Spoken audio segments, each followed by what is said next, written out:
Oh yes, who could forget cell phones back in the 80s, the late 80s, these big behemoth, those were actually like really slick and really cool. I think this movie Wall Street came out where greed is good in 1988. I'm not totally sure.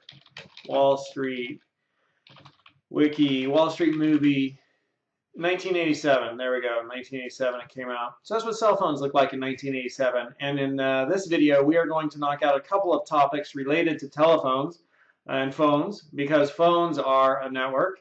We have the plain old telephone service, like the old landline phones we used to use. We have cell phones, and we also have satellite phones, and we also have Wi-Fi phones utilizing voice over IP. So cell phones, dual mode phones, right? Cell phone and Wi-Fi, and then sat phones. So we're going to look at that. We're also going to look at how the cellular network works. So we're going to look at cell towers, honeycomb-shaped zones, and calls transferred from tower to tower. That's pretty much how it works. And then we'll take a look at whether or not cell phones are dangerous. We're knocking all those three out right now.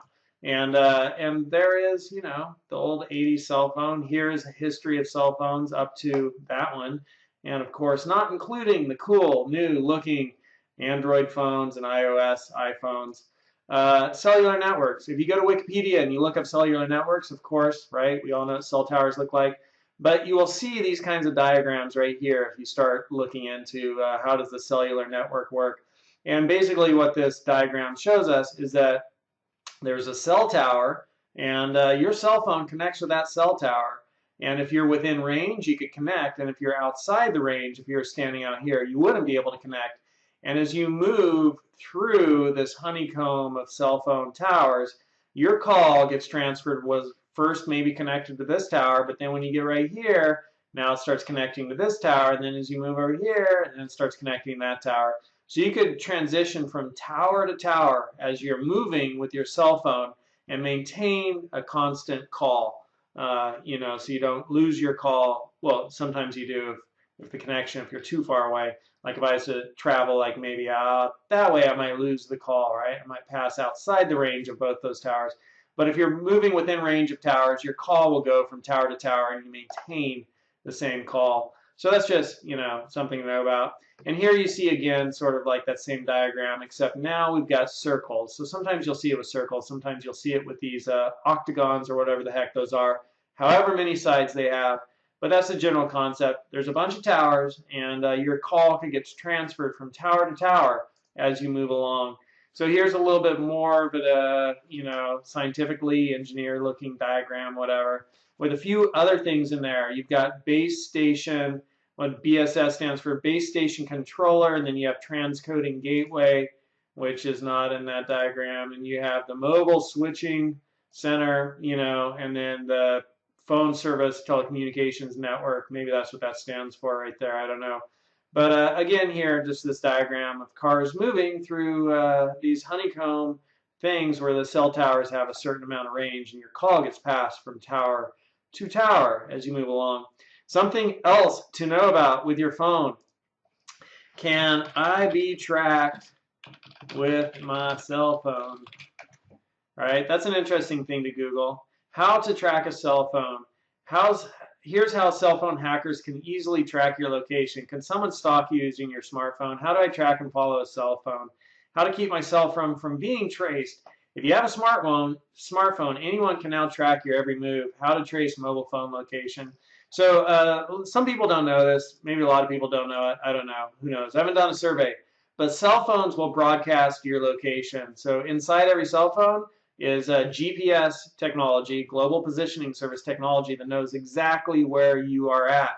So hear me now, hear me now. If you're going to go do something which is illegal, if you are a criminal, leave your cell phone at home. Leave it at home, because otherwise you'll be marked at the site of the crime if they want to use that data. And in fact, government accessing cell phone data, you know, if you search for that, you know, government location tracking, cell phones, GPS, Canadian mobile phone companies to provide government access. Government access to cell phone records leaves privacy, right? So like all that stuff starts to come up. And I saw something like in 2010 about how many times How the NSA accesses smartphone data. Here we go. There's something there. But how many times the government has accessed cell phone data? I saw, there's tons of articles here. We don't have to go back to 2010 and talk about that one. There's tons here. I just haven't read anything about it since 2010 or I don't know if that's really true. Since a while. I did see this cool TED Talk on cell phones, cell phone tracking. TED Talk on cell phone tracking. This guy right here, Malt Spitz, your phone company is watching. So if you're kind of having your mind blown right now that your cell phone gives your location away, and that not only that, the cell phones are gathering all that data, and not only that, they're passing it on, and not only that, if you want access to your data, good luck. It's hard to get access to that data. But this guy finally did get access to that data, and this is his story, and it's a pretty dang awesome story. So go watch it. Malt Spitz, your phone company is watching. Go to YouTube and just type that in. Your phone company is watching. And look for this guy and watch that talk, and you'll be like, wow, trip out, man, trip out. So this little diagram here shows that, up in the sky, there are satellites. When we talk about the GPS network, there are 24 satellites, and they are at 12,000 feet. And those satellites can triangulate, right? So you're kind of between a bunch of satellites. When we could do triangulation, we could do geometry. And we could do geometry, we can start to figure out location. And so the cell phones can figure out your location, as can all GPS technology, like OnStar devices in your car. Some people have that. And then your phone is broadcasting to the cell towers not only your voice data, but also your location data. And that happens automatically when you place a 911 call. Or you could also enable different applications to know your location, right? So if you have like installed on your computer or on your phone, direction stuff, San Francisco. Like if you're using maps on your phone, you can often see traffic, and there we go. I want to see traffic, and you will know your location, right? The cell phone will be continually updating your location as you're using your cell phone to get your directions. And the way it does that is it knows where you're at. It knows where you're at, man. It knows where you are at. And so that's kind of interesting. Cellular generations, we've been through 1G, 2G, 3G, 4G. And, I'm guessing maybe there'll be a 5G, maybe 6G. That's the way the pattern seems to be going. And maybe there is already a 5G. I don't know. 5G cell phones. Hey, are there 5G cell phones? Google's taken a long time to come up with it. Surprising. Oh, there we go. And I just hit refresh right when I was getting the answers. Come on, Google. Come on, Google. Yeah, finally, 5G. So here we go, right? Samsung announces 5G breakthrough. Can download HD film. Amazing. So this just details, documents kind of some of the characteristics of each of the generations. Who cares? You can read it if you want. Pause the video. And here's the big question. I Googled cell phone cancer, and there's, various articles out there, and then some in-depth articles, which I have clicked on. And whenever you are looking at anything online, you want to make sure that the source is good. Because some of these sources, Medical Daily, I don't know anything about them. I've never heard anything about them. I'm going to be skeptical about anything that they tell me. However, the New York Times, I love it. I love it. I love the New York Times. GQ, pretty reputable, right? I've heard of that. CNN, some people say it's too liberal, but some people say it's fantastic. So, but here's GQ, warning your cell phone may be hazardous to your health. Ever worried that the gadget you spend hours holding next to your head might be damaging your brain? Well, the evidence is starting to pour in, and it's not pretty. So why isn't anyone in America doing anything about it? And the reason that they have cigarettes here next to the cell phone is because back in the day, cigarettes were thought to be like old. Back in the day, cigarettes were thought to be fine. They were fine for you. Doctor cigarette ad. There we go. So these were some of the ads that you would see back in the day, right? As your dentist, I would recommend these cigarettes. More doctors smoke Camels than any other cigarette. No one single case of throat irritation due to smoking Camels. That's what the doctor tells me. Start your own 30-day Camel mildness test today. More doctors smoke Camels than any other cigarette. So, and oh, this is great. Yeah, that's a nice association right there. So, back in the day, American business was, not quite as subtle or finesse, or, not quite as, yeah, I don't know, transparent, or, yeah, just subtle in their techniques. Um, of, I'm just checking this one out right here. Do you inhale? Certainly. 7 out of 10 smokers inhale knowingly. The other 3 inhale unknowingly. That's kind of a sexy ad. Yeah. So, can you trust corporations to look out for your best interests? And I think when it comes to things like that, the answer is healthy skepticism is a good answer, and to have some healthy skepticism. So they used to tell us cigarettes were fine. They used to advertise to us, doctors recommend them, and then it was only after many years that we finally had the cigarette companies admit, like I think it wasn't that long ago, in the late 90s, that cigarettes actually cause cancer. And so, it's the same thing happening with cell phones. And an interesting parallel between them is it takes a long time for cigarettes to have a negative impact upon you. So you need to have longitudinal data, meaning 15, 20, 30 years. And how long does it take for cell phones to have a negative effect upon us, if they even do? And again, maybe it's 20, 30 years, in which case, we've only been having cell phones in our lives since, like, you know, mid 90s, a few people, or late 90s more, early 2000s more, right? And it started to become really prevalent early 2000s, I think. So that's just the question. When I was in high school, nobody had cell phones, right? Because it looked like that. No, it looked like, well, I closed those pictures, I guess. It looked like Gordon Gekko and the old cell phones. So that's GQ, right? The evidence is starting to pour in, and it's not pretty. The New York Times, do cell phones cause brain cancer? And so you could just look this one up and read it. And again, this isn't like, what year, when did this, I'm just looking for the date on this article. April 13th, 2011. And then May 31st, 2011, the World Health Organization, cell phone use can increase possible cancer risk. And U.S. News and World Report, August 5th, 2013, cell phone use and cancer, new study suggests a link. So healthy skepticism is the rule, and use your cell phone with a headset if you can, and then keep it away from your head. Use it on speakerphone when you can, and don't let your kids use it, because the research actually shows it's more detrimental to developing brains than brains that are already developed.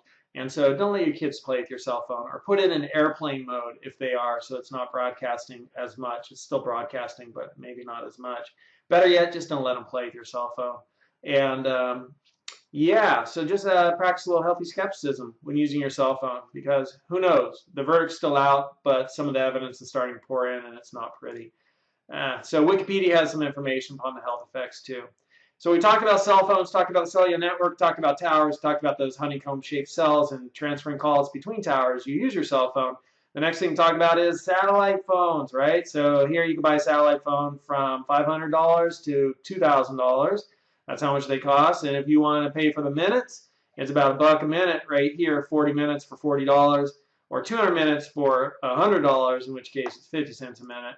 And satellite phones work with geostationary low orbit satellites from 500 to 1,000 miles above the Earth. So that's what you're connecting with. And you aren't connected to a tower. So the satellites are everywhere up above us, and you're connecting to satellites. So they work anywhere, way out in the wild, way out in the mountains, on a boat in the middle of the sea.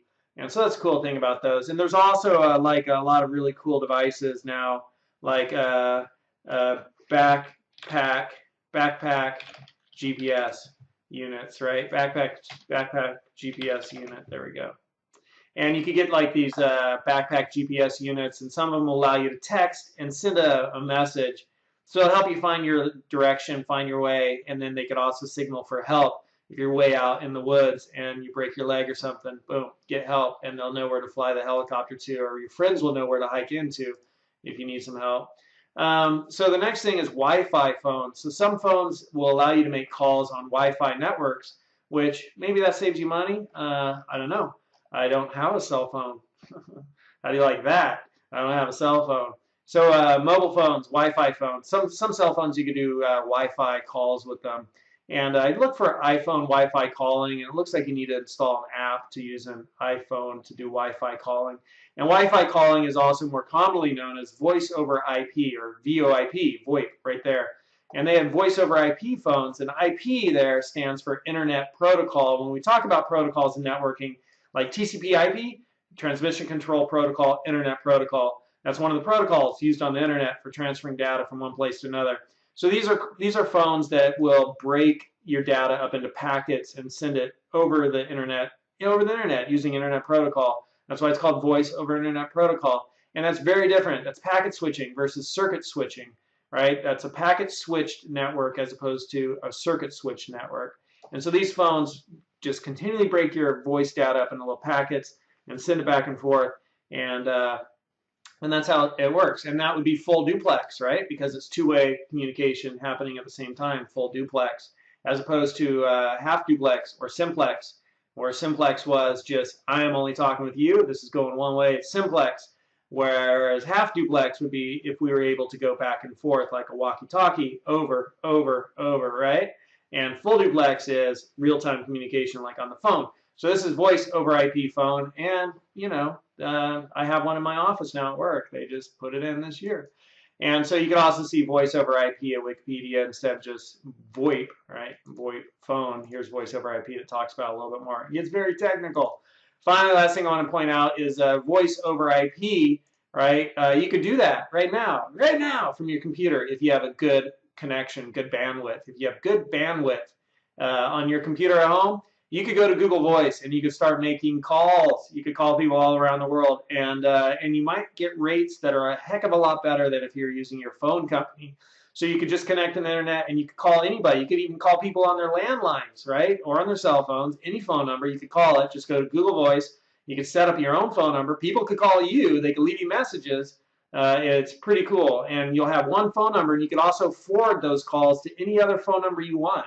And you could switch. You could say, oh, I'm at this phone number now. No, later I'm at this number. And everybody else just calls you at your one number. So Google Voice is good to know about, and it's voice over IP.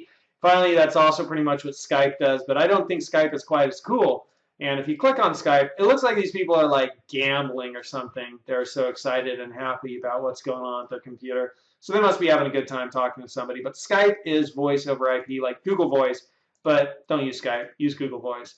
Finally, we already saw this. And do you inhale? Do you inhale? I mean, that was the question, right? When Bill Clinton was a president. Do you inhale? And apparently that's been the question for a long, long time. All right, so I'm going to leave you on that note, on that thought.